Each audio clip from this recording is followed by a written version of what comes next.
আজ রাতে দক্ষিণ কোরিয়া এবং জাপানের বিপক্ষে ব্রাজিলের কোচ কার্লো আনচেলত্তি ২৬ সদস্যের চূড়ান্ত দল ঘোষণা করেছে।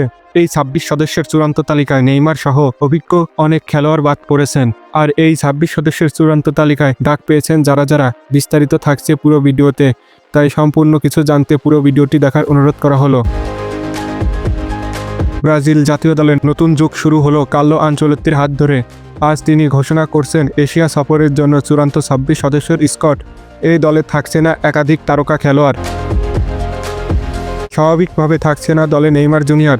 চোট কাটিয়ে এখনও পুরোপুরিভাবে ফিরতে পারেনি তিনি, তাই দক্ষিণ কোরিয়া ও জাপানের আসন্ন দুই প্রীতি ম্যাচে তাকে দেখা যাবে না। নেইমারের পাশাপাশি বাদ পড়েছেন লিভারপুলের গোলকিপার অ্যালিসন বেকার এবং তরুণ ফরওয়ার্ড জোয়া পেদ্রো। ফলে নতুন রূপে সাজানো হচ্ছে আনচেলত্তির ব্রাজিল। আসুন এক নজরে দেখে নিই ব্রাজিল দল থেকে কিছু অভিজ্ঞ প্লেয়ার বাদ পড়েছে তাদের নাম। নেইমার, রাফিনিয়া, জোয়া পেদ্রো, আন্তে সান্তোস, গারসন, আলেক্সান্দ্রো মার্কিনেস, মোরিলো, অ্যালিসন। এদেরকে দল থেকে বাদ পড়ার মূল কারণ হলো তারা ইনজুরির কারণে ছিটকে গিয়েছেন জাপান ও দক্ষিণ কোরিয়ার ম্যাচ থেকে।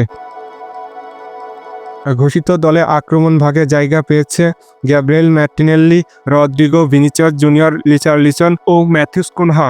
এছাড়াও নতুন প্রতিভা হিসেবে ডাক পেয়েছেন আন্দ্রে সান্তোস ও ইগোর জেসুস। মিডফিল্ডে অভিজ্ঞ ক্যাচিমেরো, লুকাস পাকেতা ও বুনো গুইমারেস। পাশাপাশি আছেন জোয়ালিন্টন ও আন্দেস। লক্ষণ ভাগে আছে অ্যাডার মিলিতাও, গ্যাব্রিয়েল ম্যাগালেস ও ফাব্রিজিও বুনোর মতন ডিফেন্ডাররা সুযোগ পেয়েছেন। গোলবারে আছেন বেন্তো এডারসন ও হুগো সোজা।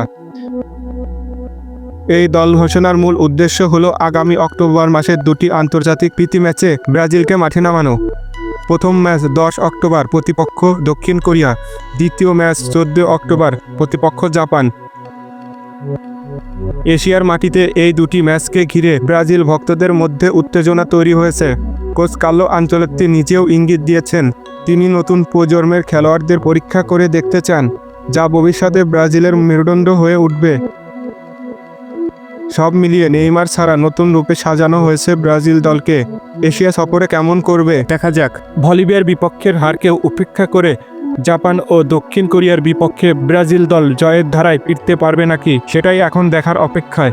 এই ছিল আজকের প্রতিবেদন।